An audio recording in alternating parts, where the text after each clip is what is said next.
Si vous avez du mal à faire confiance à Dieu, vous savez peut-être que vous devez prendre l'habitude de faire vraiment confiance à Dieu. Nous allons en parler aujourd'hui dans Jouissez tous les jours de votre vie.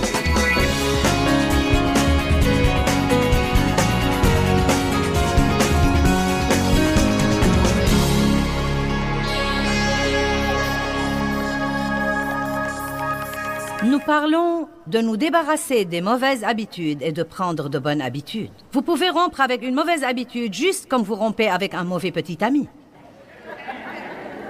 Si ce mauvais petit ami est le seul petit ami que vous avez, bien qu'il vous ait rendu malheureuse, il va vous manquer pendant quelque temps. N'est-ce pas étonnant que, bien que certaines choses soient mauvaises, pour nous, si nous les éliminons de notre vie, il y a toujours une partie de nous-mêmes qui les regrette pour quelque temps. Et c'est la période que nous devons traverser quand nous donnons à Dieu l'occasion d'être Dieu dans nos vies. On dit que c'est à nous de prendre une habitude ou de nous en débarrasser. Il y a un groupe qui dit 21 jours et un autre qui dit 30 jours. Je prends en considération ceux qui disent 30 jours et d'après mon expérience, si vous arrivez à faire quelque chose systématiquement pour 30 jours ou si vous arrivez à ne pas faire quelque chose systématiquement pour 30 jours, vous aurez pratiquement pris une nouvelle habitude. Et quand vous avez l'habitude de faire quelque chose, c'est très souvent quelque chose que vous faites sans même vous rendre compte que vous le faites. Nous avons tous nos petites habitudes. Nous ne sommes pas obligés de nous débarrasser de toutes nos habitudes, mais nous devons certainement nous débarrasser des habitudes destructives et prendre de bonnes habitudes. Dieu m'a mis ça sur le cœur quand j'étudiais pour ce sermon, et j'ai dit ça hier, mais plus j'y pense, plus je l'aime. Je pense souvent que ce que nous appelons esclavage n'est en fait qu'une mauvaise habitude. Et je pense que le considérer comme une mauvaise habitude est une façon agréable de le considérer parce que le mot « esclavage », c'est comme « Ouh, j'ai besoin d'un miracle pour en finir. » Esclavage. Je suis en esclavage. Mais si nous disons « Vous savez, j'ai une mauvaise et sale habitude. Je l'ai eue depuis très longtemps. » Et maintenant, ça fait partie de mon comportement. Mais c'est avec l'aide de Dieu, certainement pas tout seul. Car sans lui, nous ne pouvons rien faire. C'est pourquoi j'ai dit hier, en clôturant la réunion, qui a au moins une mauvaise habitude dont il doit se débarrasser. Eh bien, toutes les mains étaient levées. Et j'ai dit, quand vous rentrez chez vous, n'essayez pas de vous en débarrasser, mais rentrez chez vous et passez d'abord une semaine avec Dieu pour lui en parler un peu. Et quand vous sentez que vous avez cette libération de Dieu, commencez jour après jour à vous débarrasser de cette mauvaise habitude. Mais ne vous risquez pas à essayer de le faire sans vous appuyer tous les jours sur Dieu. Quand j'ai lu hier soir le passage de la Genèse où Dieu a dit à Abraham « Je veux que tu marches habituellement devant moi ». Je ne suis pas au courant d'autres traductions qui utilisent le mot « habituellement », mais il est utilisé plusieurs fois dans la Bible amplifiée. Et j'ai vraiment aimé ça car Dieu dit en fait à Abraham « Je veux que tu prennes une nouvelle habitude. J'ai un nouveau plan pour toi. Tu vas être l'homme avec qui j'établirai mon alliance. Et donc, je veux que tu prennes la nouvelle habitude de me faire passer avant tout à tous les égards. » Et quand il dit à Abraham, « Je veux que tu vives et que tu marches habituellement devant moi », la réaction d'Abraham était de tomber sur sa face devant Dieu. Et pour moi, c'est lourd de sens et signifie qu'Abraham était un homme avec qui Dieu pouvait travailler, car Abraham savait que tout ce que Dieu lui-même lui demandait de faire, il ne pourrait pas le faire sans l'aide de Dieu lui-même. La grande erreur que nous faisons en essayant de vivre la vie chrétienne, c'est que nous apprenons ce que nous devrions faire, puis nous essayons de le faire.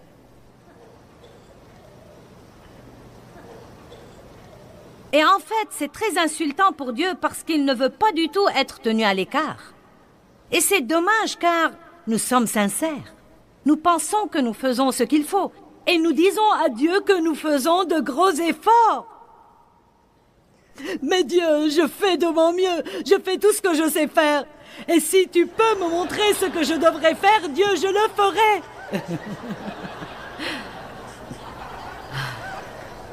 Et voyez vraiment, il y a quelque chose que nous devrions faire. Je ne dis certainement pas de ne faire aucun effort, mais ce doit être un effort rempli de l'esprit. Ce doit être un effort où Dieu est en fait notre partenaire dans ce que nous faisons. Si vous avez un problème avec l'excès de table, n'essayez pas de ne pas manger à l'excès. Priez à ce sujet avant de vous attabler. Dieu, je vais me mettre à table et tu sais comment je suis. Et je te dis juste avant même de prendre la fourchette, Dieu, j'ai besoin de ton aide. J'ai besoin de ton aide pour la poser et l'écarter après avoir assez mangé. 1 Timothée 4:8 nous parle de 2 types différents de formation spirituelle. 2 types de formation, dont l'un est spirituel et l'autre est physique.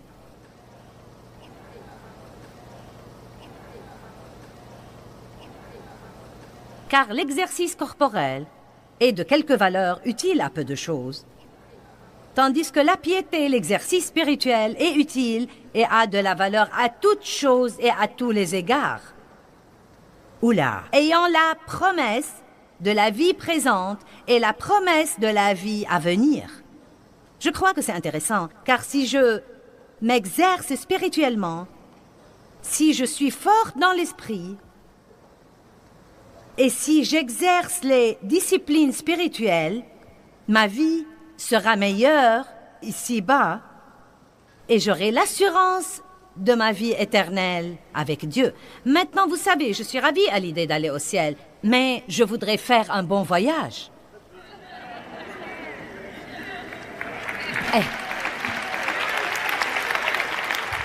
Non, mais je ne voudrais pas juste survivre jusqu'au retour de Jésus.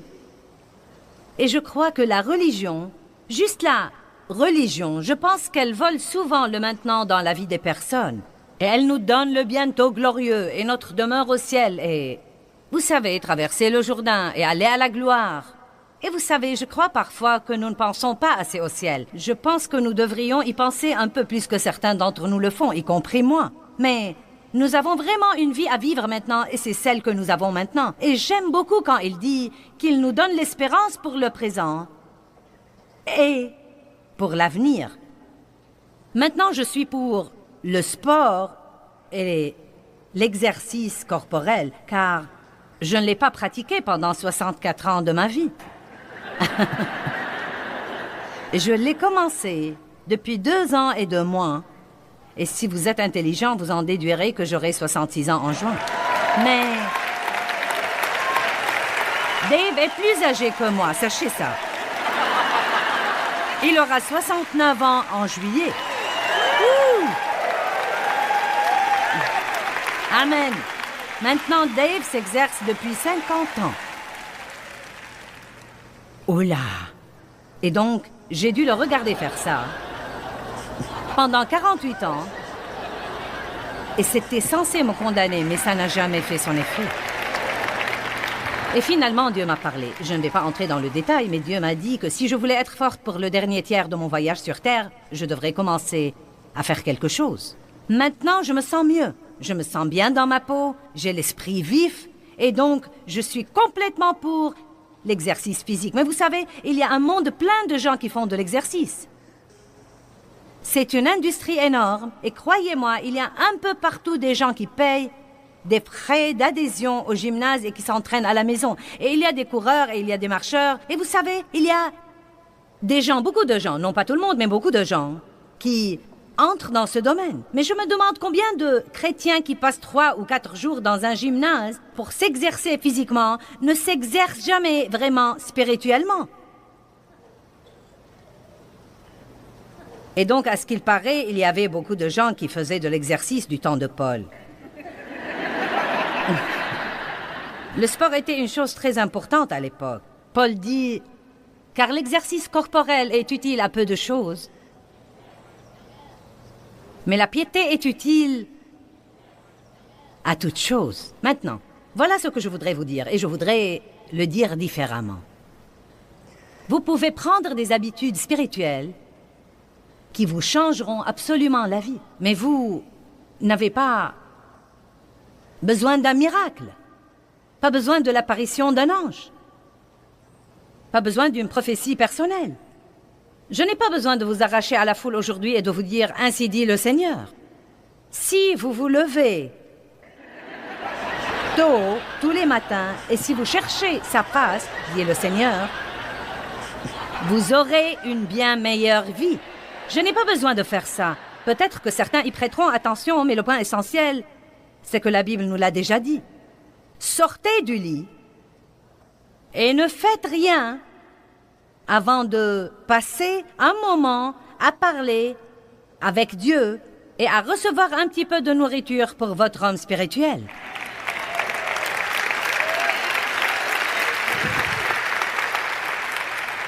Je sais que beaucoup d'entre vous disent « Eh bien, je ne suis pas matinale. » Eh bien, vous savez quoi? Personne ne peut en faire une loi. Je ne vais pas vous dire que vous ne pouvez chercher Dieu qu'à 3 heures du matin. Évidemment, ce n'est pas le cas. Mais je pense que c'est presque dangereux dans le monde où nous vivons aujourd'hui de se lever et d'essayer de sortir et de faire quoi que ce soit sans chercher Dieu un petit peu avant d'aller. Non, mais si vous ne pouvez pas prononcer autre chose, dites « Aide-moi Dieu ». Tu dois m'aider aujourd'hui, sinon tout ce que je ferai serait un grand gâchis. Prenez donc une habitude, prenez des habitudes spirituelles. Je veux vous parler d'une chose que vous ne considérez peut-être pas comme une habitude, mais elle pourrait l'être. Je veux vous parler de prendre l'habitude de faire confiance à Dieu. Oh, eh bien, ce n'est pas une habitude. Il faut le don de la foi pour ça. Voyez là aussi, je pense que nous spiritualisons excessivement tant de choses et nous les faisons sembler si inaccessibles. Vous savez quoi? J'avais l'habitude de me fier à moi-même. C'est une habitude que j'avais prise après des années de déception avec les gens et après avoir découvert que je ne pouvais pas leur faire confiance. J'ai commencé à me fier à moi-même. Si tu veux une chose bien faite, fais-la toi-même. Ne demande rien à personne pour qu'on ne te fasse pas du mal. N'ouvre ton cœur à personne pour qu'on ne te fasse pas du mal. Non, mais je me fiais à moi-même. Eh bien, quand j'ai commencé une relation forte et saine avec Dieu, j'ai dû me débarrasser de la mauvaise habitude de me fier à moi-même et j'ai dû prendre la bonne habitude de faire confiance à Dieu en toutes choses. La confiance est la simple foi, comme quoi Dieu vous aime, qu'il est bon, qu'il a la puissance de vous aider, ou qu'il veut vous aider, et qu'il vous aidera. Dès que vous retirez votre confiance de là où elle ne devrait pas être et que vous mettez cette confiance en Dieu, vous aurez une paix que vous ne pourriez avoir nulle part d'autre. Hébreux 4 dit, « Ceux qui ont cru entrent dans le repos de Dieu. » Donc, nous nous faisons appeler croyants, mais j'ai une petite révélation ce matin. Les croyants sont censés croire.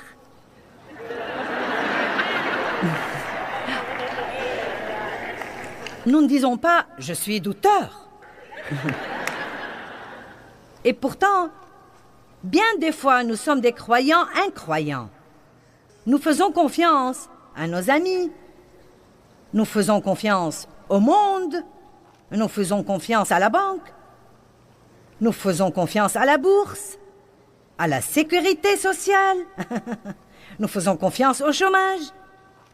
Et je ne sais pas si vous l'avez remarqué ou pas, mais nous avons un petit problème dans le monde aujourd'hui. Et je pense que Dieu essaie peut-être de nous parler. Et je pense également qu'il essaie de dire au monde, « Excusez-moi, bonjour, je sais que vous avez essayé de me mettre dans le placard et dans une boîte et de me retirer de vos livres et de me retirer de vos écoles. Je sais que vous essayez de me cacher, mais je ne vais pas m'en aller. Et voilà mon message à vous. Vous feriez mieux de vous réveiller et de vous rendre compte que sans moi, vous ne pouvez rien faire. »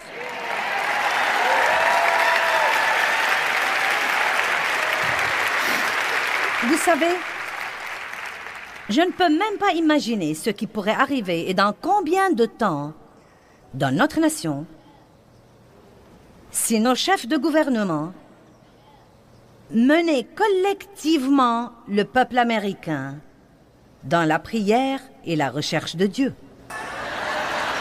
Je ne peux pas imaginer ce qui arriverait, mais oh non, nous n'osons pas offenser les athées et les... Vous savez, si vous ne voulez pas croire en Dieu, c'est votre affaire, mais n'essayez surtout pas de me l'enlever de ma vie.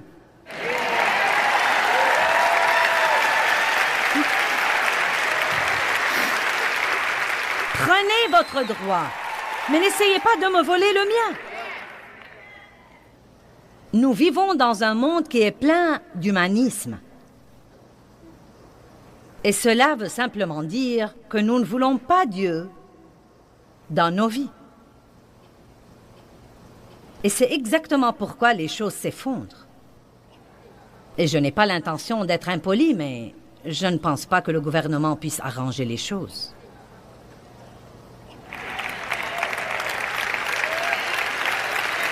Non, mais je ne le pense vraiment pas. Et peut-être que certains d'entre vous disent, eh bien, je ne sais pas. Peut-être qu'ils trouveront quelque chose pour améliorer les choses pour quelque temps, mais vous savez, quand les choses sont complètement pourries... Ce qui arrive maintenant, c'est que nous voyons le résultat de ce que... Comme par exemple, vous savez, si je m'inquiète tout le temps et je suis très stressée tout le temps et je suis pleine d'amertume et de ressentiment, ceci peut rester en moi pour une période de temps et je peux le cacher. Mais peu de temps après, ça va se manifester par la maladie et la douleur dans mon corps. Et donc, comme la fibre morale de notre nation est totalement pourrie et comme les gens se sont détournés de Dieu, nous en voyons maintenant les résultats dans nos écoles, dans notre économie et où qu'on aille. Et dans une certaine mesure, nous vivons dans le pire des temps, mais aussi dans le meilleur des temps. Peut-être que ceci semble étrange, mais quelle occasion pour l'Église de luire! Quelle occasion pour nous de pouvoir dire, nous ne sommes pas désespérés et nous ne sommes pas impuissants. Vous savez, le peuple de Dieu a fait tant de choses d'ignorants. Ils venaient à Dieu quand ils avaient des ennuis et il répandait sur eux sa miséricorde et il était bon à leur égard. Et dès que les choses allaient mieux, ils se détournaient de Dieu et les choses allaient mal et ils revenaient et ils cherchaient Dieu de nouveau. Et ils faisaient ça un an après l'autre, une génération après l'autre génération. Et c'est vraiment, quelle image de la miséricorde de Dieu. Tout ce qu'il veut de nous, c'est que nous le voulions vraiment. Tout ce qu'il veut de nous, c'est que nous nous fions à lui et que nous mettions notre confiance en lui. Tout ce qu'il veut, c'est que nous le fassions passer avant tout sur tous les plans de notre vie. La loi de la priorité dit que ce que nous donnons d'abord à Dieu, non seulement il bénit cette partie, mais encore il multiplie tout son reste. Et donc, si vous donnez ce petit moment le matin à Dieu, vous n'allez pas perdre ce temps. Vous pensez que vous n'avez pas le temps de passer un moment avec Dieu, mais si vous ne le passez pas avec Dieu, le diable vous le volera. Vous m'avez entendu?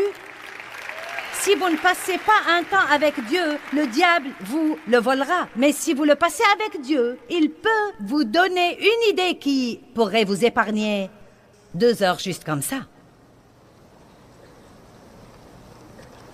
Vous dites, eh bien oui, mais c'est toujours très dur. Vous savez quoi, c'est une habitude. Aussi simple que ça. C'est une habitude. Rester au lit est une habitude. Sortir du lit est une habitude. Aller au lit le soir à une heure convenable pour pouvoir se lever le matin est une habitude. Je sais que je me mêle de trucs dont vous préférez que je ne me mêle pas. Eh bien, c'est ma réunion et je vais faire ce que je veux. Allez, je me sens comme une maman ce matin. Je vais vous dire... Allez au lit, levez-vous, nettoyez votre chambre, brossez-vous les dents. Vous savez, ne faisons pas de tous ces trucs quelque chose qu'ils ne doivent pas être. Vous pouvez vous lever le matin. Des millions de gens font ça. Vous n'allez pas mourir si vous sortez du lit une demi-heure plus tôt et si vous allez à un coin tranquille pour passer un moment avec Dieu. Je ne sais que faire quand j'essaye de passer un moment avec Dieu. Eh bien, allez-y donc et dites-lui, Dieu, je ne sais que faire, mais me voilà. Non, mais laissez-moi vous dire une chose, vous aurez des points pour vous être montré. Non, mais vraiment. Vous aurez des points simplement pour être venus. Nous nous inquiétons trop de ce que nous sommes censés faire. Eh bien, j'essaye de lire la Bible, mais je ne la comprends pas. Je me suis levée, mais je me suis rendormie. Bien. Je sais ce que c'est, vous savez. J'ai de ces moments où je m'endors devant le Seigneur.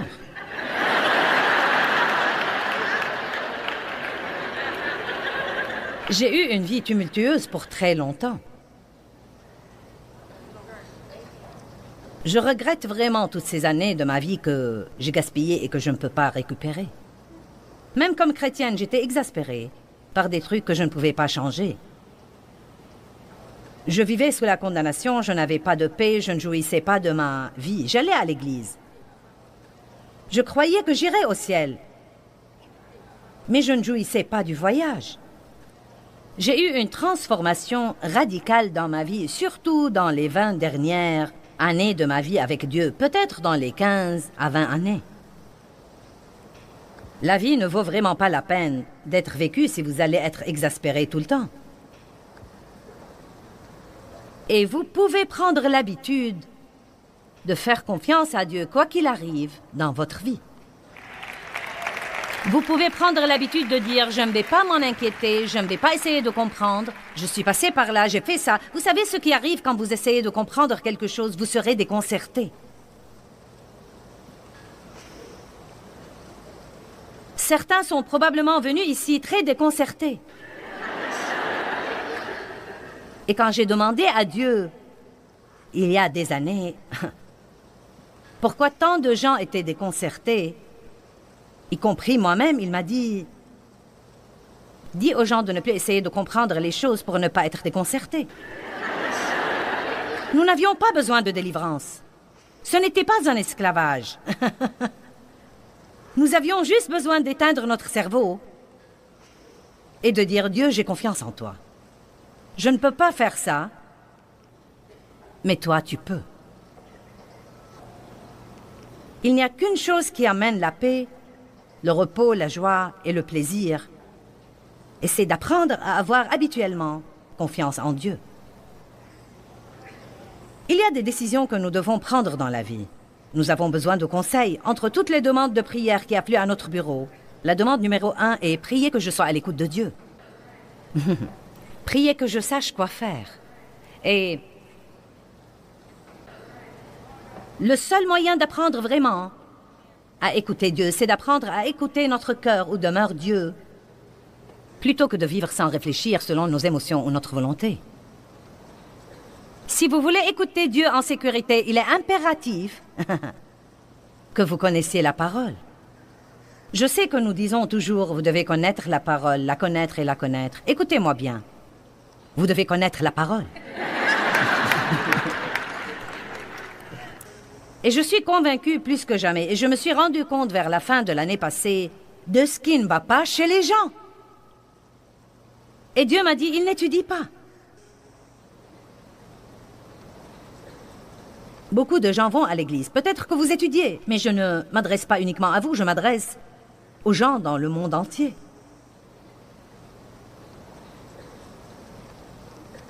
Peut-être que nous allons à l'église. Peut-être. Tout le monde ne fait pas ça. Mais disons que vous allez à l'église et prenons la chose à un autre niveau. Disons que non seulement vous allez à l'église, mais en plus vous me regardez tous les jours à la télé. Et disons également qu'en plus de cela, vous lisez un chapitre de la Bible juste par devoir. Et vous avez des CD et des DVD et une belle bibliothèque spirituelle. C'est chouette et vous vous sentez spirituel quand vous passez à côté. Je ne peux pas vous dire combien de gens me disent « J'ai tous vos trucs. J'ai tous vos livres et j'ai tous vos CD et DVD. J'ai tout. » Et parfois, je dois vraiment penser « Je suis contente que vous les ayez, mais qu'en faites-vous? Ils ne vous servent à rien en reposant chez vous. Vous devez étudier. Je suis contente que vous m'écoutiez, mais vous devez étudier. Vous devez prendre des notes. Et puis, vous devez vous réunir avec Dieu. Je peux vous enseigner, mais seul le Saint-Esprit peut le mettre en vous et le mettre en place et le faire marcher. Il ne vous laissera pas apprendre juste de votre pasteur, ou juste de votre enseignant de la Bible, ou juste de votre pasteur à la télé. Vous devez aller à Dieu. Lui seul peut vous le faire comprendre. Lui seul peut prendre cette information et en faire une révélation dans votre vie. C'est très dangereux d'essayer d'écouter Dieu si vous ne connaissez pas la parole.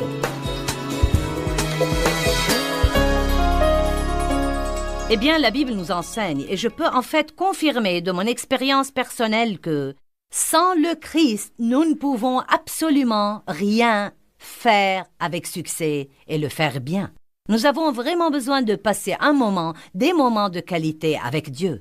Parce qu'en faisant ça, nous l'honorons et nous lui disons « J'ai vraiment besoin de toi, Seigneur, je ne peux rien faire sans toi. » Proverbe 3, 5, 6 « Appuie-toi sur l'Éternel et confiance en lui, confie-toi en lui. » de tout ton cœur et toute ta pensée, et ne t'appuie pas sur ta sagesse ou sur ton entendement. Reconnais-le dans toutes tes voies, et il te conduira et il aplanira tes sentiers. J'aime beaucoup ces versets. Et très souvent, quand je me sens vraiment déconcertée, j'y reviens et je me dis que je ne m'appuierai pas sur ma sagesse, mais que je m'appuierai sur Dieu.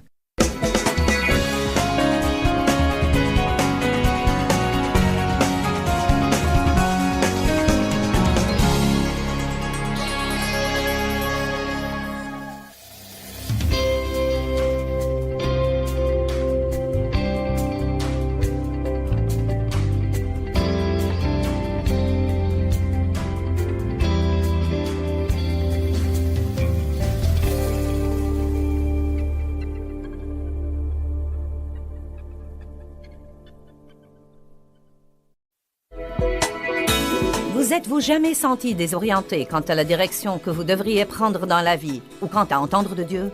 Peut-être que vous devez apprendre à vous fier davantage à votre cœur dans vos décisions de tous les jours. J'aimerais vous aider à faire ça aujourd'hui.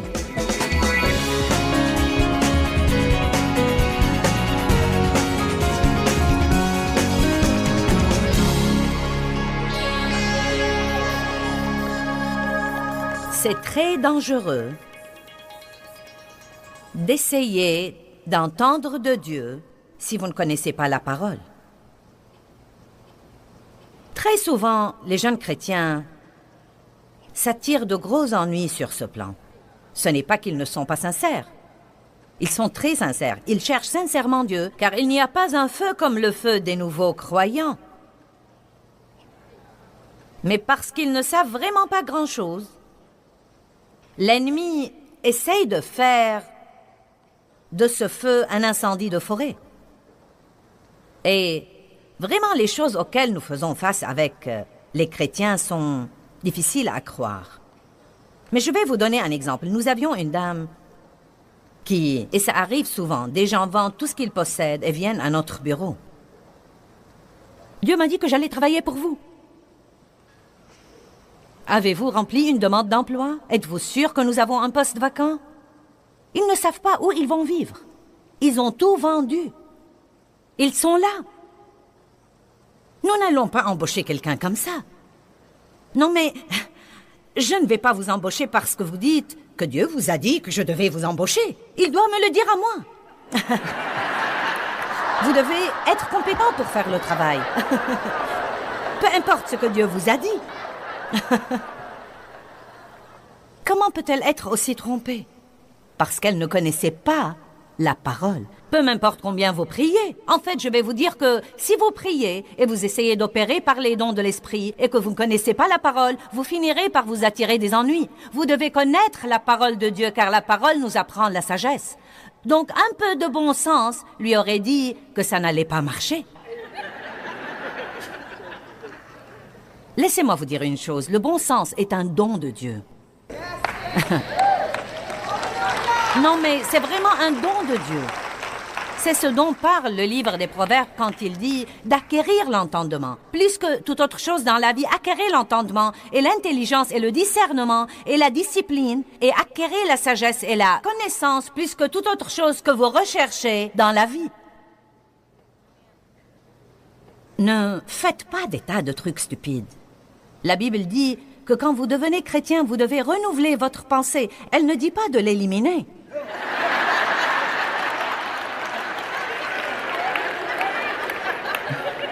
Nous recevons le fruit de l'esprit, nous ne recevons pas la folie.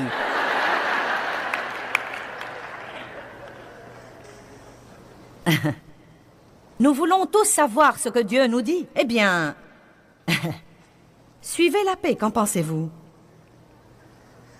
Eh bien, je vais entendre Dieu. Non. Que ressentez-vous au-dedans de vous? Arrêtez d'écouter votre tête, arrêtez d'écouter vos émotions, arrêtez d'écouter votre propre volonté, arrêtez d'écouter vos amis. Arrêtez d'essayer d'entendre des voix et dites simplement « Qu'est-ce que je ressens au-dedans de moi ?»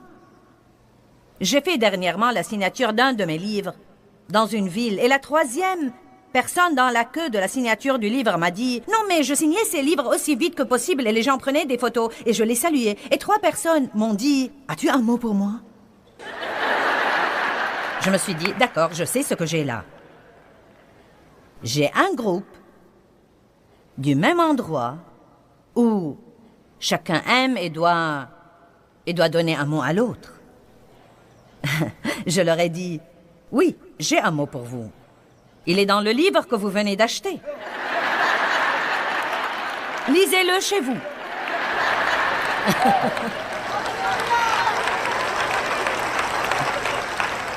Allez, ce n'est pas étonnant que nous effrayions ceux qui ne sont pas sauvés. Nous traînons avec notre casque à écouteurs, nous murmurons en langue, le Seigneur soit loué, gloire à Dieu, alléluia, merci Jésus. Ayons un peu de bon sens, amen. Bonjour. Une des plus grandes bénédictions du Nouveau Testament, c'est que nous ne sommes pas obligés de passer par quelqu'un pour arriver à Dieu. Il vient lui-même à nous tous et il vit au-dedans de nous. Et il dit, je mettrai mon esprit en vous et c'est un esprit de sagesse. La meilleure façon d'entendre Dieu, c'est de savoir ce que dit ce livre. Et quand vous demandez à Dieu ce qu'il veut que vous fassiez, c'est génial s'il décide de vous parler d'une voix audible. Ceci ne m'est arrivé que 2 ou 3 fois dans toute ma vie avec Dieu. La plupart du temps, si vous voulez la vérité, c'est toujours terriblement silencieux. Si Dieu ne vous a rien dit depuis 5 ans, continuez à faire ce qu'il vous avait dit à la dernière fois où il vous a dit quelque chose. Car faites-moi confiance, quand il veut dire quelque chose de nouveau, vous le saurez. Je suis arrivée à la conclusion que si Dieu ne dit rien, c'est que je me débrouille bien. Parce que sinon, il fera le nécessaire pour me le faire vite savoir.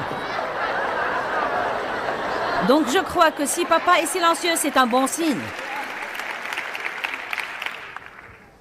Oh Seigneur, aide-moi, je ne prêche pas mon message, mais je vais essayer d'y revenir tout de suite.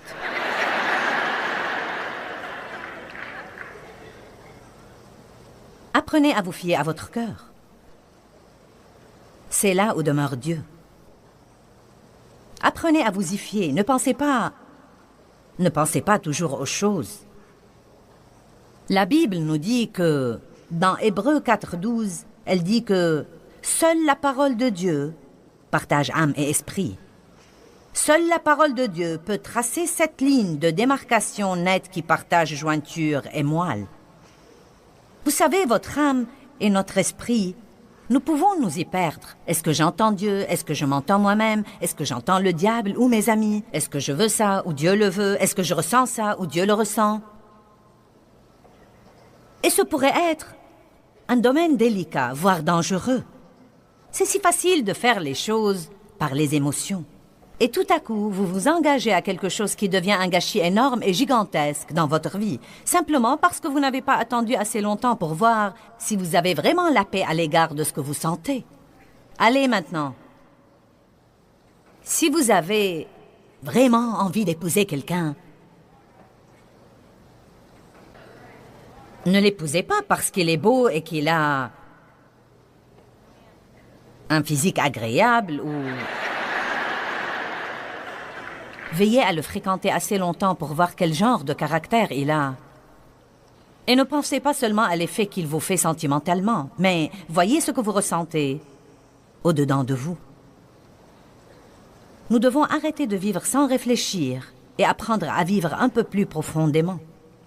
Puis-je vous dire une chose? Quand vous allez au-delà de ce que vous voulez, vous pensez et vous ressentez, et que vous commencez à faire ce que dit la parole indépendamment de ce que ça vous fait, vous prendrez de bonnes habitudes et vous vous débarrasserez des mauvaises habitudes, et cela vous prendra à un point où vous recevrez beaucoup de bénédictions. Et vous aurez non seulement ce dont vous avez besoin pour avoir une vie prospère, mais encore vous aurez un surplus qui aidera tous ceux qui vous entourent. Allez maintenant, rendez gloire à Dieu.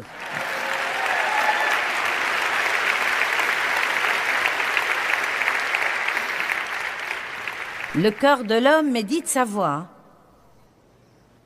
Mais, Dieu merci, c'est l'Éternel qui dirige ses pas. Donc l'habitude numéro 1 dont je veux vous parler ce matin, c'est l'habitude d'étudier la parole. La parole de Dieu est la nourriture dont vous avez besoin pour votre esprit. Et la Bible dit, l'esprit fort de l'homme le soutient dans la douleur corporelle et les ennuis. Je ne sais pas ce qui arrivera dans ma vie cet après-midi. Je ne sais pas ce qui arrivera demain. Mais je sais que si je reste spirituellement forte, je pourrai faire face à n'importe quoi. Écoutez-moi, votre vie n'est pas insupportable. Vos épreuves et vos problèmes ne sont pas insupportables. Vous avez la puissance de l'univers au-dedans de vous.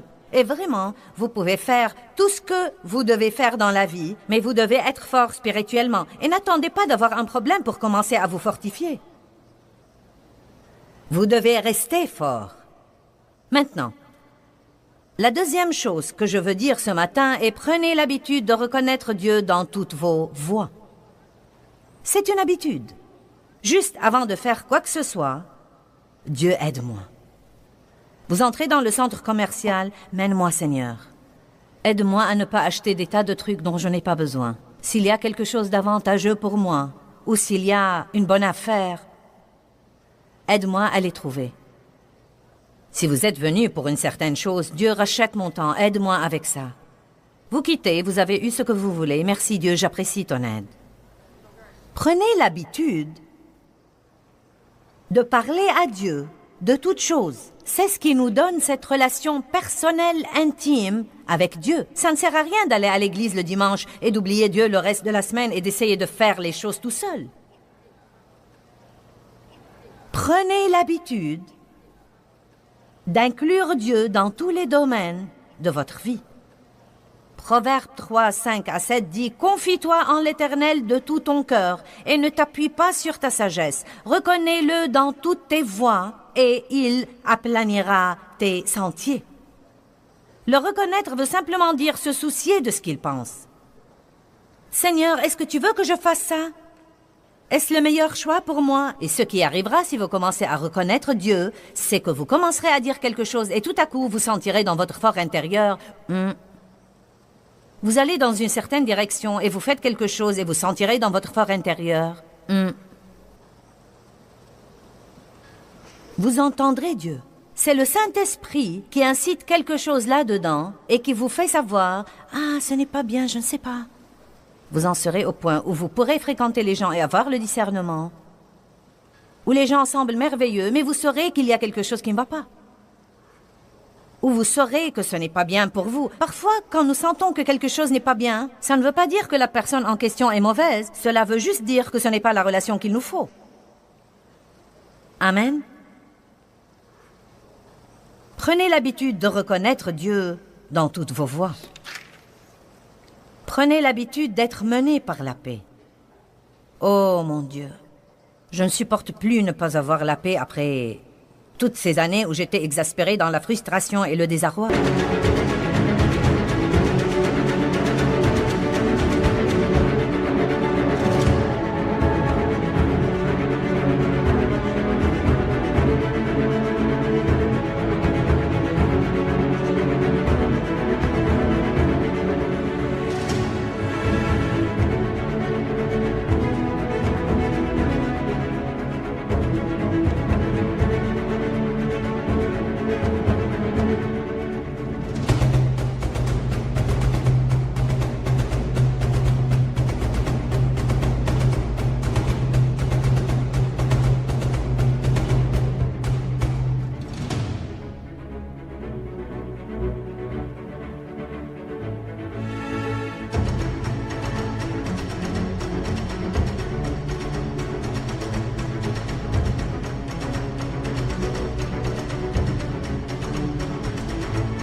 Dans Jean 14, 27, Jésus dit « Je vous laisse la paix ». Dites « J'ai la paix ».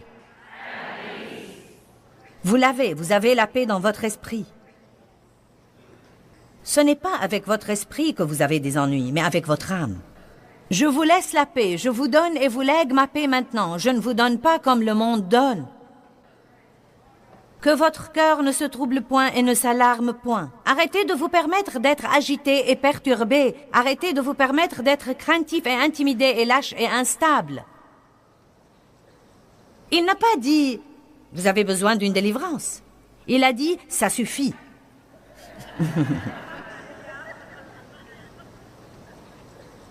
Nous n'aimons pas prendre ce genre de responsabilité. Nous préférons presque croire que nous avons un problème énorme et que nous n'y pouvons rien à moins que Dieu n'intervienne et ne nous délivre miraculeusement. Mais vous pouvez collaborer avec Dieu et vous débarrasser de n'importe quelle mauvaise habitude et prendre n'importe quelle bonne habitude. Qui croit ça? Bien, nous faisons des progrès. Colossiens 3,15 dit que la paix de Dieu préside dans votre vie comme un arbitre qui vous aide à prendre toutes les décisions finales. Donc, l'essentiel, c'est que quand l'arbitre arbitre un match, ça veut dire qu'il a plein de pouvoir.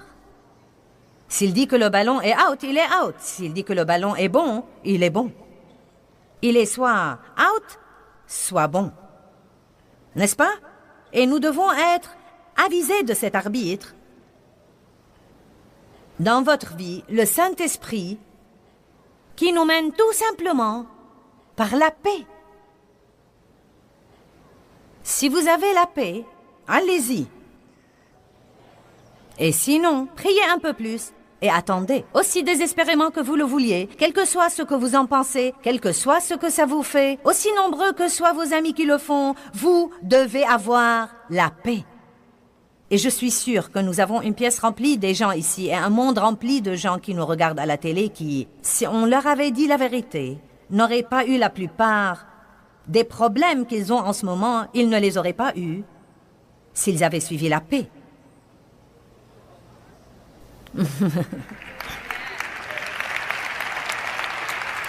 Allez, vous devriez être un peu plus excités.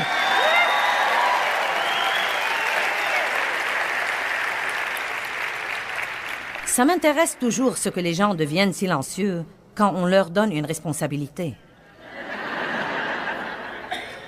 Le royaume de Dieu, ce n'est pas le manger et le boire, mais la justice, la paix et la joie par le Saint-Esprit. Sachez qui vous êtes en Christ et ne vivez pas sous la condamnation.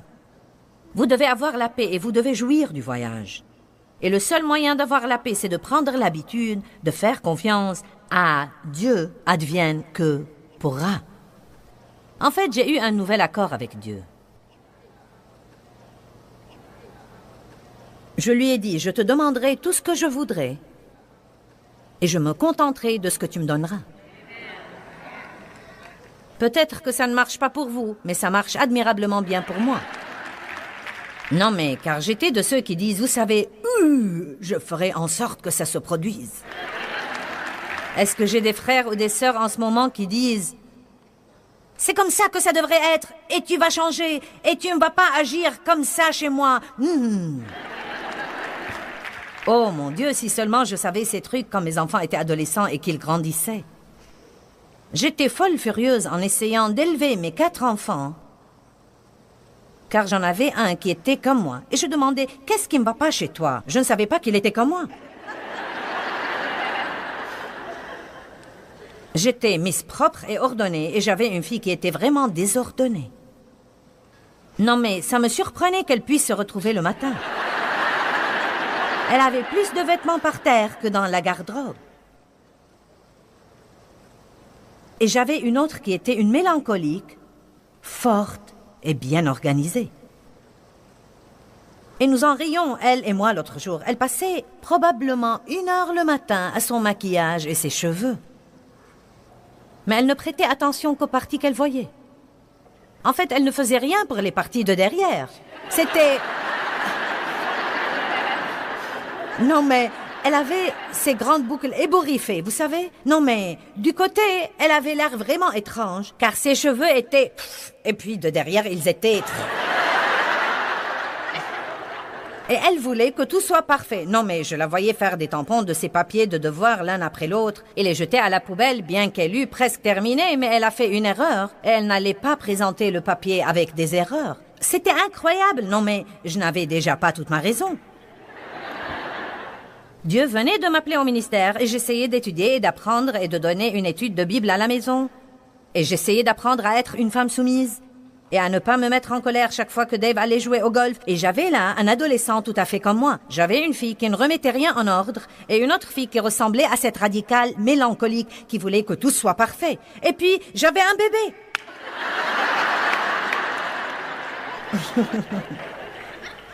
Je n'ai pas eu l'occasion d'aller au séminaire, mais je vous prierai de m'applaudir ce matin pour avoir terminé mes études dans la vie.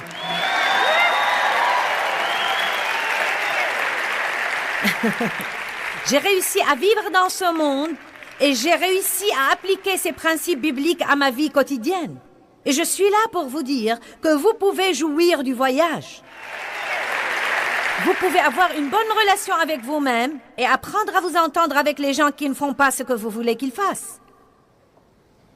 Écoutez ce que Jésus dit. Je vous laisse ma paix. Je ne vous donne pas comme le monde donne, mais je vous donne ma paix. Maintenant, arrêtez de vous permettre de vous mettre en colère tout le temps. Arrêtez. Et vous devez dire aujourd'hui, ça suffit. Je vais me débarrasser de cette mauvaise habitude de me mettre en colère chaque fois que je ne fais pas à mon idée. Je suis passé par là, j'ai fait ça, j'ai acheté le t-shirt et les bandes. Je ne vais plus faire ça.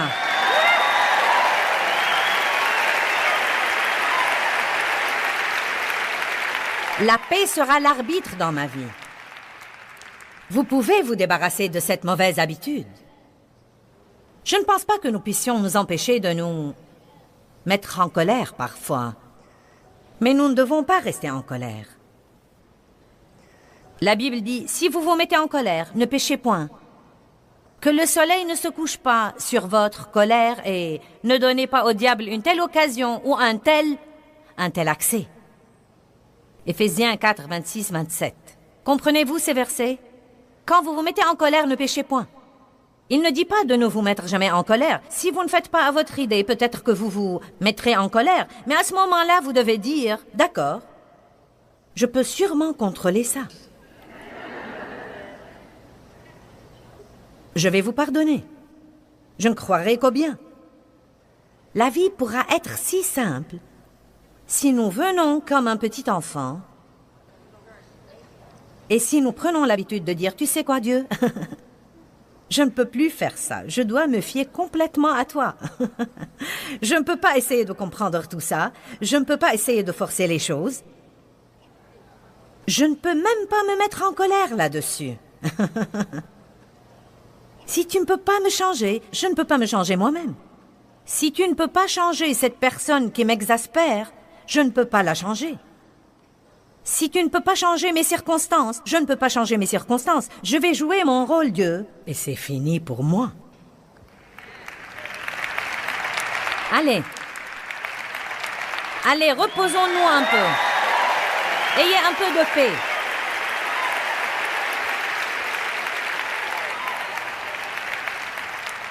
Prenez l'habitude de dire non à vous-même et oui à Dieu. Romains 8, 13, et je vais clôturer là.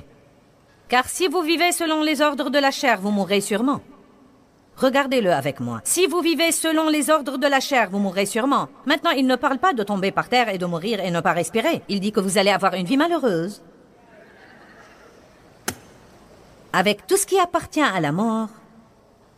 Misère, pas de justice, condamnation. Donc, si vous vivez d'après ce que vous voulez penser et ressentez, la vie ne sera pas bonne. Mais si vous vivez par la puissance du Saint-Esprit, vous mettez habituellement... vous mettez à mort et vous faites disparaître et vous amortissez les mauvaises actions incitées par le corps. Vous allez vraiment et sérieusement vivre pour toujours. Maintenant, c'est comme ça que ça marche. Je me querellais avec Dave. J'allais au lit fâché, et je restais parfois fâché pour des jours d'affilée. Eh bien, la première fois où j'ai fait le bon choix, c'était si dur. C'était si dur de laisser la chose passer et d'aller lui parler. C'est comme si ma bouche était collée. Combien d'entre vous savent de quoi je parle? Mais chaque fois que je faisais un bon choix, chaque fois que vous faites un bon choix, c'est plus facile la fois d'après. Parce que vous savez ce que vous faites? Vous privez votre chair de nourriture et ça s'appelle mourir de faim. Notre chair est forte parce que nous la nourrissons depuis des années. Et je ne parle pas de la nourriture physique. Je dis que si je ne faisais pas à mon idée, je me fâchais, je nourrissais ma chair. Chaque fois que j'y cédais, je nourrissais ma chair. Quand je disais non, non, savez-vous que votre non est une des choses les plus fortes dans le monde si vous apprenez à le dire à vous-même plutôt qu'aux autres qui vous entourent?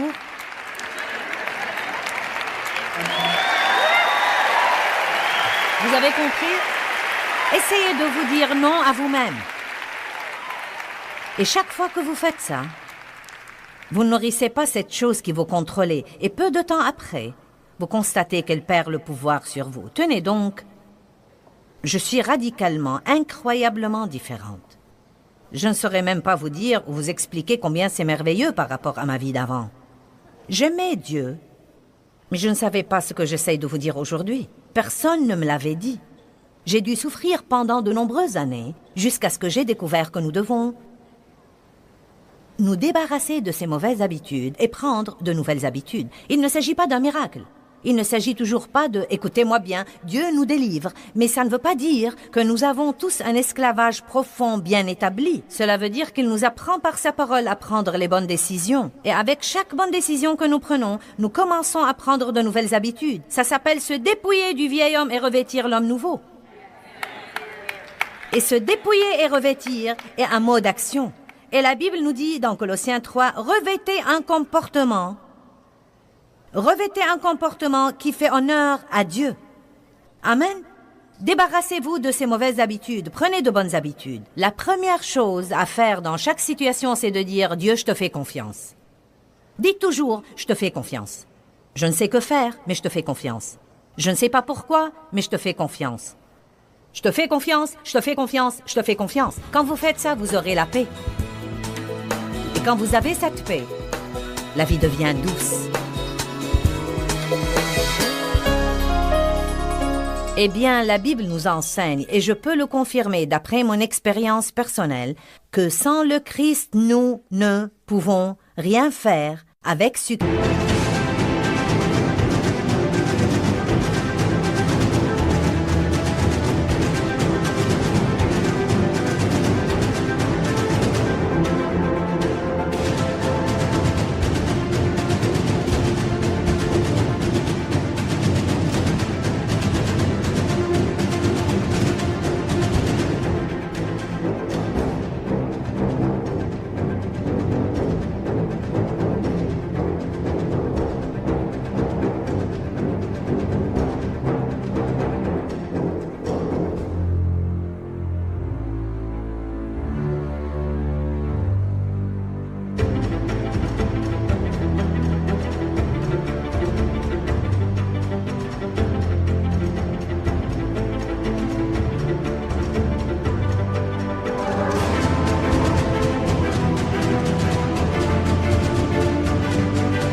Et le faire comme il faut.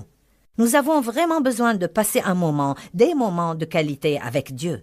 Car en faisant ça, nous l'honorons et nous lui disons « J'ai vraiment besoin de toi, Seigneur, je ne peux rien faire sans toi. » Proverbe 3, 5, 6 dit « Appuie-toi sur l'Éternel et confiance en lui, confie-toi en lui de tout ton cœur et de toute ta pensée et ne t'appuie pas sur ta sagesse ou sur ton entendement. Reconnais-le dans toutes tes voies et il te conduira et il aplanira tes sentiers. » J'aime beaucoup ces versets. Et très souvent, quand je me sens déconcertée, j'y reviens et je me dis que je ne m'appuierai pas sur ma sagesse, mais que je m'appuierai sur Dieu.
phương trời vẫn nhớ tới quê hương.